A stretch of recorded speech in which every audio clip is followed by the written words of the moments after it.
Abu Nawas dan sengketa maut. Dikisahkan ada seorang pedagang dari Baghdad yang terkenal jujur dan baik hati. Setiap ada pembeli yang datang, ia melayaninya dengan ramah. Adapun barang yang dijualnya terbilang murah, karena dia hanya mengambil sedikit keuntungan. Hal inilah yang membuat dirinya semakin disukai dan dicintai orang-orang. Di depan toko tempat ia jualan, ada toko milik Yahudi yang jualan dagangannya sama seperti dirinya. Di samping berjualan, si Yahudi ini juga berprofesi sebagai rentenir. Dia orangnya kejam dan tidak kenal ampun, sehingga banyak orang-orang yang sangat membencinya. Karena ia menjual barangnya dengan harga yang sangat tinggi dan selalu memaksa kepada para pembeli. Wajar bila tokonya sepi dan tidak laku. Tapi karena dia seorang rentenir, tokonya sering didatangi orang-orang untuk berhutang. Si Yahudi bersedia memberikan pinjaman dengan syarat bunga yang tinggi. Dan apabila tak mampu membayar tepat waktu, maka rumah si peminjam akan disita menjadi miliknya. Sifat kejamnya ini membuat ia semakin kaya, karena banyak orang yang tak mampu mengembalikan dan merelakan tempat tinggalnya disita oleh si Yahudi. Suatu hari, pedagang yang baik hati ini membutuhkan modal untuk memperbesar usahanya. Ia pun mendatangi si Yahudi untuk meminjam uang. Si Yahudi yang sudah lama memendam rasa benci menggunakan kesempatan ini untuk berbuat jahat. Ia tak meminta rumah sebagai jaminan, tapi meminta sesuatu yang di luar nalar. Aku bersedia meminjamkan uang kepadamu, tapi dengan syarat kau harus mengembalikannya 2 kali lipat. Dan apabila kau tidak mengembalikan tepat waktu, maka sebagai gantinya aku berhak memotong daging bagian mana saja dari tubuhmu seberat 1 kilo, kata si Yahudi. Mendengar syarat yang diterapkan itu, si pedagang terkejut dan heran. Kenapa harus daging tubuhku? Bukankah biasanya kamu meminta rumah yang jadi jaminannya? Tanya si pedagang. Kalau kau tidak mau, ya sudah, aku juga tidak memaksamu, balas si Yahudi dengan ketus. Karena sedang sangat membutuhkan uang, si pedagang terpaksa menerima syarat tersebut. Lalu dibuatlah surat perjanjian antara keduanya. Surat perjanjian itu lalu dipegang oleh si Yahudi. Seiring berjalannya waktu, beberapa bulan kemudian nasib naas dialami si pedagang. Ia mengalami kebangkrutan, barang dagangannya banyak yang tidak laku. Dan hari yang ditentukan pun tiba. Si pedagang tak mampu mengembalikan uang pinjamannya. Sesuai dengan surat perjanjian, kau harus memberikanku 1 kilo daging dari bagian mana saja dari tubuhmu yang aku inginkan, kata si Yahudi. Bagaimana kalau masalah ini kita selesaikan ke pengadilan, karena permintaanmu tak wajar, usul si pedagang. Si Yahudi pun menyetujuinya. Maka berangkatlah mereka berdua menghadap Tuan Hakim.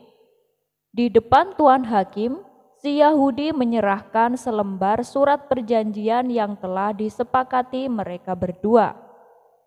Tuan Hakim, saya meminta hak saya sesuai perjanjian, tapi sepertinya dia enggan memenuhinya, kata si Yahudi mengadu.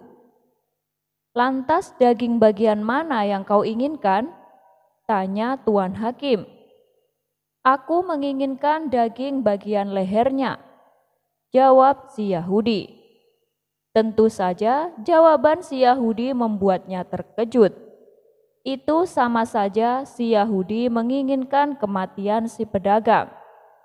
Kalau tuan hakim menolak, ia akan dianggap tidak adil karena ada bukti surat perjanjian yang telah disepakati keduanya. Sedangkan kalau tuan hakim mengabulkan, nyawa si pedagang akan melayang. Lantaran bingung memecahkan perkara tersebut, tuan hakim sengaja menunda-nunda keputusannya sampai berhari-hari, berharap si Yahudi akan mengurungkan niat buruknya. Akan tetapi, si Yahudi tidak terima. Setiap hari ia selalu mengingatkan tuan hakim untuk secepatnya memutuskan dan memberikan haknya. Kasus ini pun menjadi bahan perbincangan di seluruh Baghdad. Ketika Abu Nawas mendengar hal ini, ia segera mendatangi pengadilan, mendatangi tuan hakim. "Maaf tuan hakim, perlihatkanlah surat itu kepadaku," pinta Abu Nawas. Tuan hakim pun memberikan surat perjanjian tersebut. Setelah Abu Nawas menerimanya, ia mulai mempelajari isi dari surat itu. Sejenak Abu Nawas terdiam. Ia mencari solusi yang tepat untuk memecahkan masalah ini. Tidak berapa lama, Abu Nawas pun mendapatkan jawabannya. "Tuan hakim, aku akan membantumu menyelesaikan kasus ini. Sekarang panggillah si pedagang dan si Yahudi itu," kata Abu Nawas. Singkat cerita, datanglah si pedagang yang baik hati dan orang Yahudi ke pengadilan. Abu Nawas lalu bertanya kepada si pedagang, "Apakah sewaktu kau menulis surat perjanjian, kau setuju dan mengizinkan kalau si Yahudi memotong 1 kilo dari bagian mana saja tubuhmu yang diinginkannya?" Si pedagang menjawab, "Iya, Tuan Abu." "Lalu apa yang kau harapkan dengan kasus ini?" tanya Abu Nawas kembali. "Aku hanya ingin keputusan yang terbaik. Itu saja Tuan Abu," jawab si pedagang pasrah. Setelah bertanya kepada si pedagang, Abu Nawas lalu berkata kepada tuan hakim, "Wahai tuan hakim, izinkanlah aku menjadi hakim untuk memutuskan kasus yang satu ini," pinta Abu Nawas. "Silahkan Abu Nawas, sekarang kau yang menjadi hakimnya," jawab tuan hakim. "Menurut saya, tidak ada keraguan di dalam surat perjanjian ini. Si Yahudi berhak menuntut haknya. Mau tidak mau, si pedagang harus merelakan 1 kilo daging dari bagian tubuhnya. Dan itu harus dilakukan saat ini juga," kata Abu Nawas. Tuan hakim kaget mendengarnya. Ia tak menyangka kalau Abu Nawas justru membela si Yahudi. Begitu juga dengan si pedagang. Ia mengira akan dibela Abu Nawas, namun justru sebaliknya. Sedangkan si Yahudi merasa senang karena dendamnya kepada si pedagang akan terbalaskan. "Lalu bagian tubuh mana yang kau inginkan?" tanya Abu Nawas kepada si Yahudi. "Saya menginginkan bagian lehernya," jawab si Yahudi dengan bangganya. "Baik, keinginanmu dikabulkan. Wahai tuan hakim, ambilkanlah pisau untuknya," perintah Abu Nawas. Dengan berat hati, tuan hakim memberikan pisau kepada si Yahudi. Betapa senangnya si Yahudi karena tidak lama lagi si pedagang akan mati di tangannya. Kemudian Abu Nawas kembali berkata kepada si Yahudi, "Kamu boleh memotongnya sekarang, tapi ingat, kau harus memotongnya sesuai surat perjanjian, yaitu tepat 1 kilo daging. Tidak boleh lebih, tidak boleh kurang. Jika ternyata daging yang kamu potong tidak sesuai, maka sebagai hukumannya kamu harus dibunuh dan semua harta kekayaanmu akan disita oleh negara." Spontan si Yahudi kaget mendengarnya. Itu sesuatu yang tidak mungkin bisa dilakukan, sebab dia diperbolehkan memotong hanya 1 kali. Mana mungkin ia bisa memotong daging tepat 1 kilogram. Si Yahudi pun terdiam untuk beberapa lama.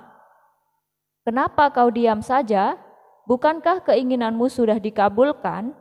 tanya Abu Nawas. "Saya tidak bisa melakukannya, Tuan Abu. Lebih baik saya mencabut tuntutan saya," kata si Yahudi ketakutan. "Baiklah, kalau begitu kasus ini saya nyatakan ditutup," tegas Abu Nawas. Si Yahudi pun pulang dengan perasaan kecewa. Sementara Tuan Hakim memuji kecerdasan Abu Nawas. Ia memutuskan permasalahan tanpa harus menghilangkan hak Yahudi, namun juga tidak merugikan si pedagang. "Terima kasih Tuan Abu, Anda telah menyelamatkan saya. Awalnya saya mengira Tuan Abu berpihak kepada si Yahudi. Ternyata saya salah menilai. Maafkan saya Tuan Abu," kata si pedagang penuh bahagia. Akhirnya si pedagang pun lolos dari kematiannya. Memakan laporan pajak. Pada suatu waktu, kerajaan mengalami krisis ekonomi yang buruk karena pendapatan kerajaan yang berasal dari pajak tidak mampu memenuhi target yang telah ditetapkan oleh Baginda Raja. Akibatnya, banyak fasilitas umum dan bangunan kerajaan rusak. Tak ada biaya untuk memperbaikinya. Kondisi kerajaan yang krisis ini membuat raja geram.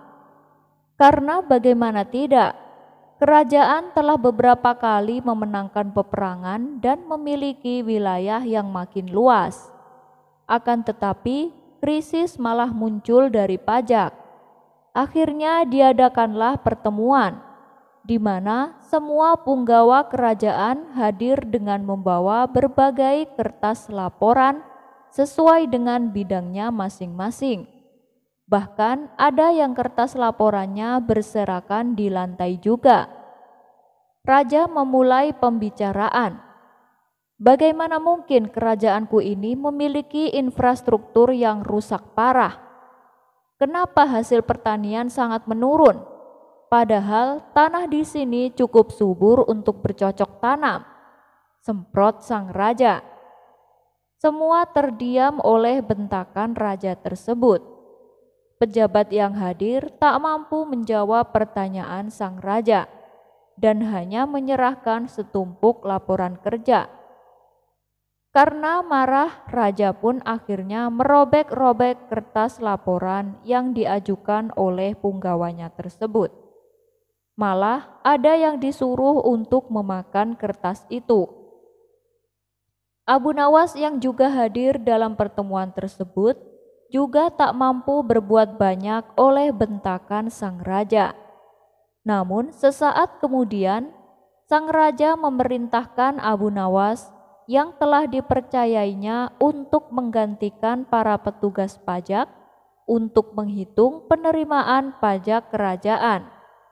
Dalam kondisi tertekan, akhirnya Abu Nawas pun memenuhi permintaan Baginda Raja. Semua punggawa lain terheran-heran dengan ulah Abu Nawas ini. Bagaimana tidak, semuanya sangat tertekan. Abu Nawas malah membawa sepotong roti ke hadapan Baginda Raja.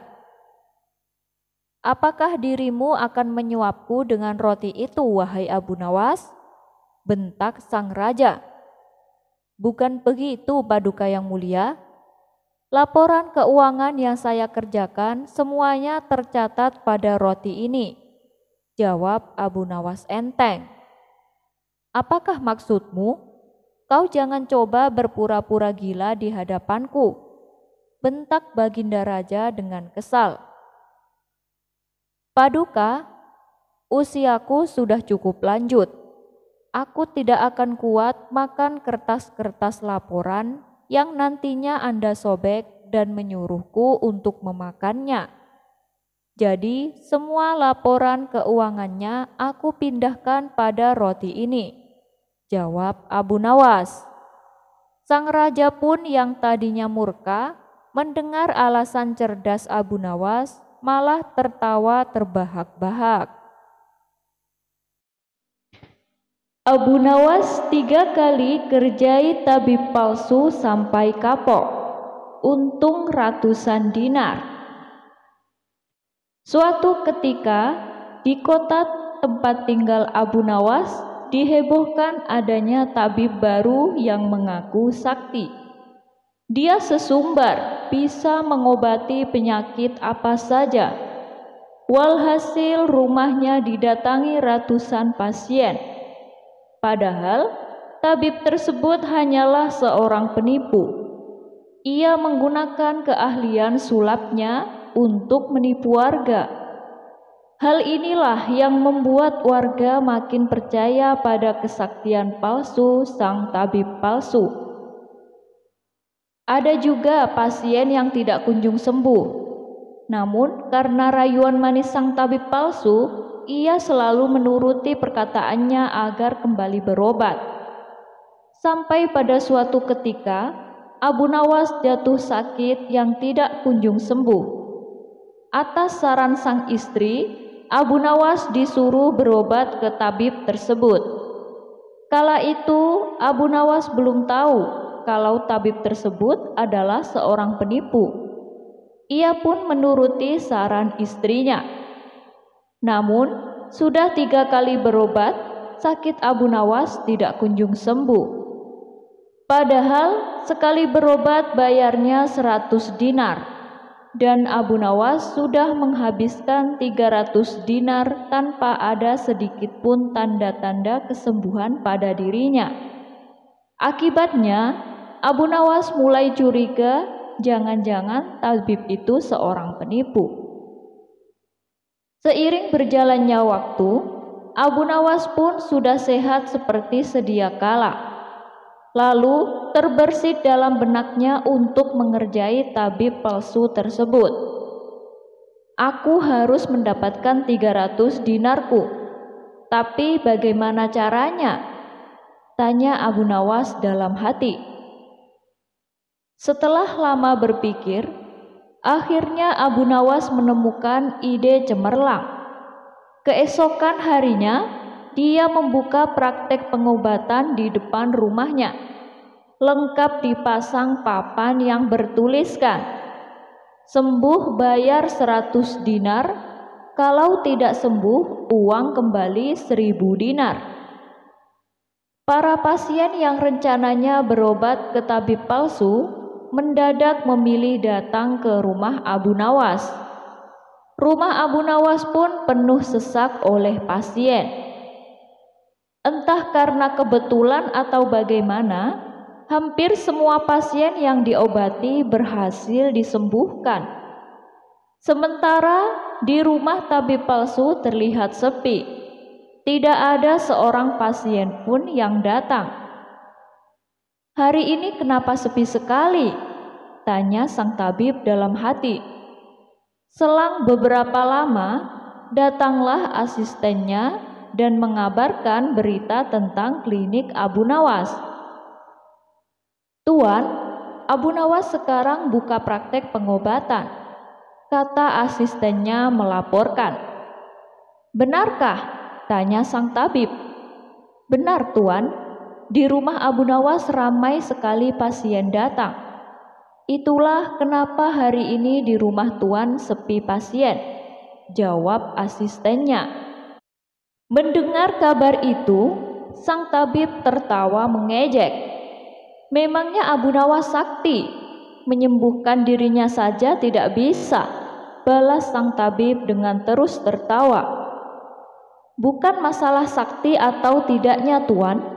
Tapi di depan rumah Abu Nawas terpajang papan yang bertuliskan, 'Sembuh bayar 100 dinar, kalau tidak sembuh uang kembali 1000 dinar,' ujar sang asisten.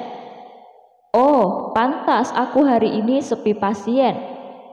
Tapi apa memang benar begitu?" tanya sang tabib penasaran. Saya lihat sendiri, Tuan. Tapi anehnya pasien yang berobat ke Abu Nawas hampir semuanya sembuh dari penyakitnya, jawab sang asisten.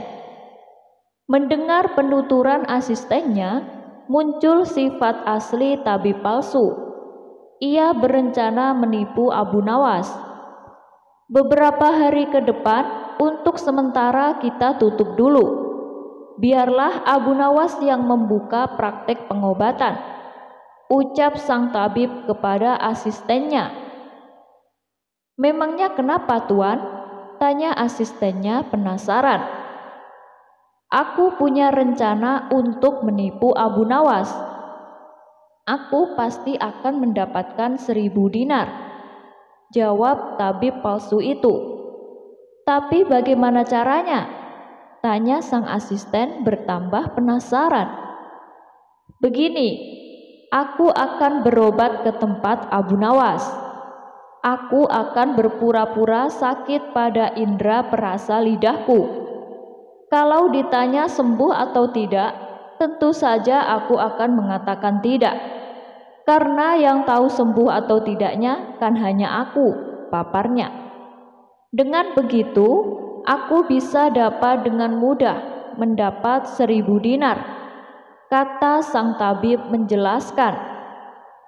Singkat cerita, datanglah tabib palsu itu ke rumah Abu Nawas. Hai Abu Nawas, aku ingin berobat kepadamu, kata sang tabib. Bukankah kau seorang tabib? Kenapa malah berobat kemari? Tanya Abu Nawas. Iya benar, tapi di tempatku tidak ada obatnya, makanya aku datang ke sini, jawab sang tabib. Memangnya kamu sakit apa? Tanya Abu Nawas lagi. Begini, Abu Nawas, entah kenapa lidahku mati rasa. Aku tidak bisa merasakan apa-apa, kata sang tabib berpura-pura mengeluh. Tapi Abu Nawas menangkap firasat kurang baik. Ia yakin kalau tabib palsu itu hendak menipunya. Aku tidak akan tertipu untuk yang kedua kalinya. Justru kedatanganmu sudah aku tunggu-tunggu, ucap Abu Nawas dalam hati. Lalu Abu Nawas menyuruh sang tabib untuk menunggunya di ruang pengobatan. Abu Nawas segera memeras buah jeruk yang sangat asam dan menuangnya ke dalam gelas. Lalu gelas tersebut diberikan kepada sang tabib. Ini obatnya sudah jadi, minumlah, ucap Abu Nawas. Ketika sang tabib meminumnya, mukanya mendadak berkerut menahan rasa kecut. Kamu menipuku ya? Ini bukan obat, tapi air jeruk yang sangat kecut, kata tabib itu emosi. Alhamdulillah, berarti lidahmu sudah tidak lagi mati rasa. Sekarang bayar ongkos berobatnya, pinta Abu Nawas. Waduh, aku keceplosan, gagal rencanaku, pikir sang tabib palsu. Ia pun terpaksa memberikan uang 100 dinar kepada Abu Nawas. Tapi sang tabib tidak putus asa. Ia terus berusaha agar bisa mendapatkan 1.000 dinar. Hari berikutnya, ia kembali mendatangi Abu Nawas. Hai Abu Nawas, aku mau berobat lagi, kata sang tabib palsu. Oh, silakan. Apa lidahmu masih mati rasa? Tanya Abu Nawas meledek. Bukan, kali ini penyakitnya berbeda, jawab sang tabib. Luar biasa, ternyata kamu punya banyak stok penyakit. Kali ini apa penyakitnya? Tanya Abu Nawas lagi. Aku hilang ingatan, Abu Nawas, jawab tabib palsu itu. Apakah kamu kesandung kasus korupsi, makanya hilang ingatan? Tanya Abu Nawas. Enak saja, memangnya aku pejabat, jawab tabib dengan nada protes. "Baiklah, kamu tunggu di sini sebentar. Aku akan mengambilkan obatnya," ucap Abu Nawas. Tidak berapa lama, Abu Nawas kembali memenuhi sang tabib palsu. "Ini obatnya, silakan diminum," kata Abu Nawas sambil memberikan gelasnya. "Aku tidak mau meminumnya, Abu Nawas," ujar sang tabib. "Loh, memangnya kenapa? Katanya pingin sembuh," ucap Abu Nawas. "Ini kan perasan air jeruk seperti kemarin. Aku tidak mau," kata sang tabib menolak. "Alhamdulillah, tanpa meminumnya pun kamu sudah sembuh. Sini, bayar 100 dinar," pinta Abu Nawas lagi. "Sudah sembuh? Sudah sembuh apanya? Kamu jangan mengada-ngada, Abu Nawas," protes sang tabib. "Buktinya kamu masih ingat dengan obat yang kemarin aku berikan itu. Berarti sakit hilang ingatanmu sudah sembuh," jelas Abu Nawas. Untuk kedua kalinya, rencana sang tabib palsu mengalami kegagalan. Mau tidak mau, ia harus memberikan uang kepada Abu Nawas. Kurang ajar, ternyata Abu Nawas tidak sebodoh yang aku kira, pikir sang tabib. Tidak terima dengan dua kegagalan yang dialami, tabib palsu itu berpikir keras untuk bisa mengalahkan Abu Nawas. Setelah merenung agak lama, akhirnya ia mendapat ide. "Aku pasti berhasil," ungkap tabib merasa yakin. Kali ini ia berpura-pura buta. Si tabib berjalan ke rumah Abu Nawas dengan bantuan tongkat di tangannya. Setelah tiba, Abu Nawas sempat kaget dengan penuh rasa iba. Abu Nawas bertanya kepada sang tabib, "Apa yang menimpamu dan mengapa kamu bisa seperti ini?" Si tabib palsu menjawab, "Tolonglah aku, Abu Nawas. Mataku tiba-tiba buta. Sembuhkanlah aku," terangnya. Tabib itu kemudian dipersilahkan masuk dan duduk di ruang pengobatan.